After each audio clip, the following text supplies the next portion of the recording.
In April 2026, an anime film officially became the highest-grossing Japanese movie ever made. Demon Slayer Kimetsu no Yaiba Infinity Castle, the first of 3 planned films covering the climactic Infinity Castle arc of the manga, has now grossed over $688 million worldwide. It is the highest-earning anime film of all time, it is the highest-earning Japanese film of all time, and it is the first Japanese film in history to cross 100 billion yen at the global box office. The numbers are staggering, but the story behind those numbers is what fans should actually care about, because Demon Slayer just proves something the entire global film industry has been trying to figure out for 10 years. Original animated cinema can still anchor a tentpole. To understand why Infinity Castle matters, the franchise needs context. Demon Slayer began as a manga in 2016. Written and drawn by Koyoharu Gotoge, the TV anime adaptation, produced by Ufotable, started in 2019. The first film, Mugen Train, released in 2020 during the height of the pandemic, broke box office records that nobody believed would be broken. It became the highest-grossing Japanese film at the time. It topped the global box office for an entire year. It was Demon Slayer that proved anime could compete with Hollywood theatrical, not the other way around. The Infinity Castle film is now doing the same thing again 4 years later, and at almost twice the scale. The plot of Infinity Castle is the moment Demon Slayer fans have been waiting for since the manga's final chapter. The Hashira, the strongest demon slayers in the world, are pulled into the lair of Muzan Kibutsuji, the king of all demons. The lair is a single building. The building has thousands of rooms. The rooms shift in space. The Hashira are separated. The film follows 3 of those separations in parallel. Akaza, the upper rank 3 demon, fights Tanjiro and Giyu. Doma, the upper rank 2 demon, fights Shinobu. Kaigaku, who used to be Zenitsu's senior, fights Zenitsu. Each fight is an emotional payoff. Each fight is also one of the most ambitious animated combat sequences ever produced. What pushed Infinity Castle over the line into all-time Japanese cinema is the combination of 2 things. The first is Ufotable's animation. Ufotable spent 6 years building proprietary animation technology specifically for Demon Slayer. Their style combines hand-drawn character animation with 3D camera-aware backgrounds, particle effects, and a color pipeline that no other studio in the world is currently using. The result on the Infinity Castle screen is an animated film that looks like nothing else theatrically. The Akaza fight in particular has been studied by animators globally as the most technically demanding sequence in modern animation. The second thing is the emotional payoff.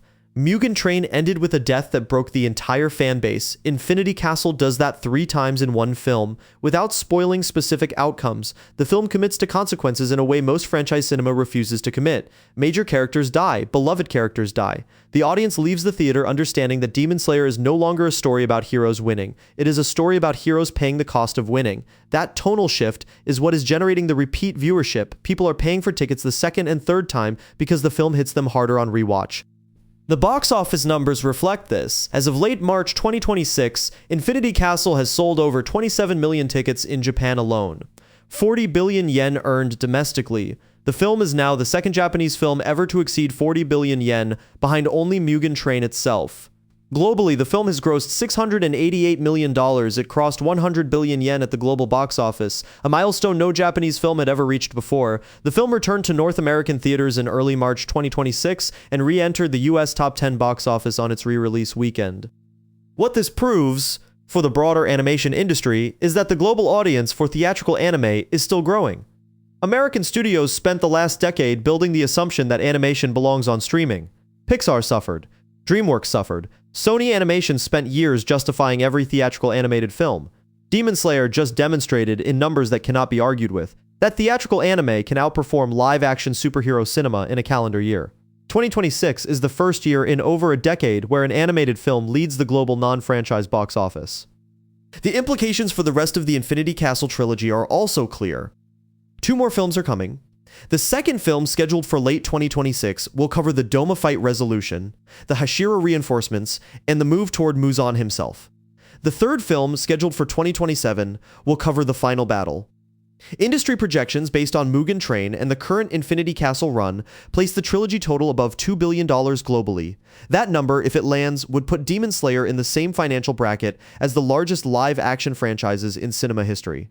The cultural impact in Japan is harder to quantify but easy to feel. Multiple cinema chains have run 24-hour Demon Slayer screenings. The Tokyo subway has been redecorated in Infinity Castle promotional art for the entire spring season. Akaza's character actor, Akira Ishida, has done a press tour that includes performances of his death scene live in front of audiences. The fan reaction in clips circulating on Japanese Twitter and on Reddit's anime subreddit is consistently emotional. People crying outside theaters, people paying for fourth and fifth viewings. The film has become a generational moment in a way that very few works of cinema, in any language, manage to be. For Crunchyroll, who handles international distribution, Infinity Castle has been a strategic win. Crunchyroll's parent company, Sony Pictures, has built a distribution model specifically for high-tier anime theatrical releases. That model has now been validated by Infinity Castle's worldwide performance. Crunchyroll has confirmed that the second Infinity Castle film will get a simultaneous global theatrical release rather than a delayed one, the first time that strategy has been used at this scale for an anime film. The international audience is no longer being treated as a secondary market. The physical release is also coming. Sony has confirmed a Blu-ray and DVD release for July 2026, with a limited edition that includes new artwork from character designer Akihiro Matsushima, bonus discs, and a collector's booklet. The pre-orders for that edition opened last week and sold out within 48 hours.